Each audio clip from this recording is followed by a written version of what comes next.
जब आदम ने गुनाह किया तो गुनाह की वजह से आदम और खुदा के बीच दूरी पैदा हुई और इस दूरी की वजह से ज़मीन लानती हुई।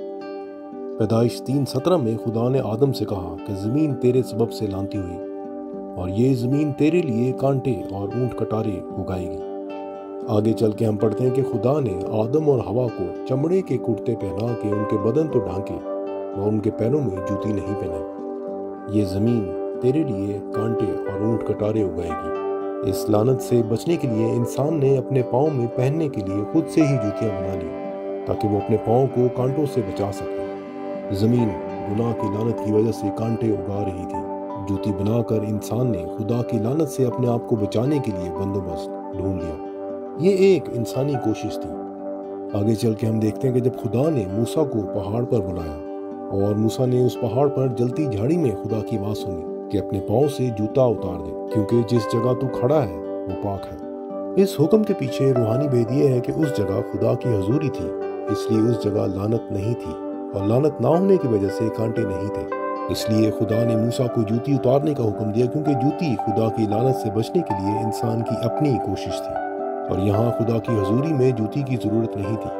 आदम के गुनाह की वजह से लानत नस्ल दर नस्ल रूए ज़मीन के सब इंसानों में सरायत करती गई। मसीह यीशु के सर पर कांटों का ताज रूहानी मानों में आदम के गुनाह के बाइस मिलने वाली लानत को अपने सर उठा लेने को जाहिर करता है।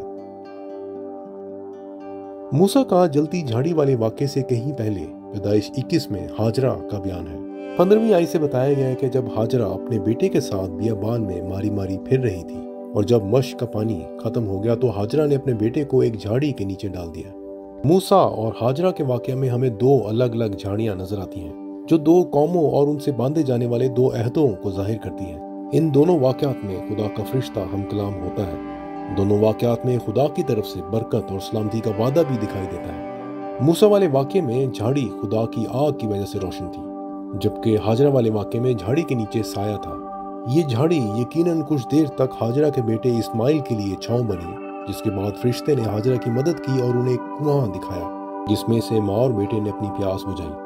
ये झाड़ी इस्माइलियों यानी मजहब इस्लाम से किए गए अहद को जाहिर करती है। इस वाक़े में झाड़ी का मकसद एक आर्जी साया फराहम करना था। हाजरा के वाक़े में झाड़ी बियाबान में मौजूद थी जबकि मूसा के वाक़े में झाड़ी पहाड़ पर दिखाई दी। पहाड़ खुदा की कुर्बत या बुलंदी को जाहिर करता है जबकि बियाबान की उजाड़ ज़मीन खुदा से दूरी को जाहिर करती है। हाजरा वाले वाक़े में माँ और बेटा दोनों को जिंदा रहने के लिए पानी की तलाश थी और वो झाड़ी उन्हें साया तो दे सकी मगर पानी नहीं पिला सकी। और इसी तरह मूसा और जलती झाड़ी वाले वाक़े में झाड़ी पर आग तो लगी थी मगर झाड़ी जल नहीं रही थी क्योंकि झाड़ी में आग के साथ साथ जिंदगी भी मौजूद थी। हाजरा वाले वाक़े में हाजरा झाड़ी से मदद लेने तो गई मगर उसे झाड़ी में से कोई आवाज़ नहीं आई, जबकि मूसा वाले वाक़े में खुदा ने झाड़ी में से मूसा से कलाम किया।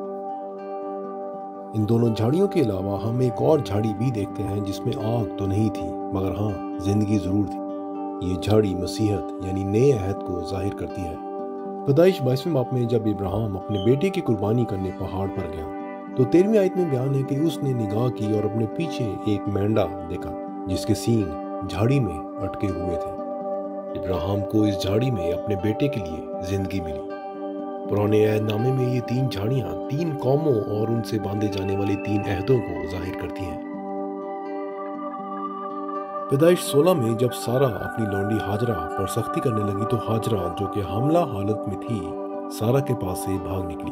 7वीं आयत में कि सारा ने बियाबान में खुदा के फरिश्ते को एक चश्मे के पास देखा और इस फरिश्ते ने हाजरा को बरकत दी। 21वें बाब में दोबारा फरिश्ता हाजरा को नजर आया मगर इस बार पानी के चश्मे के पास नहीं बल्कि एक कुएं के पास।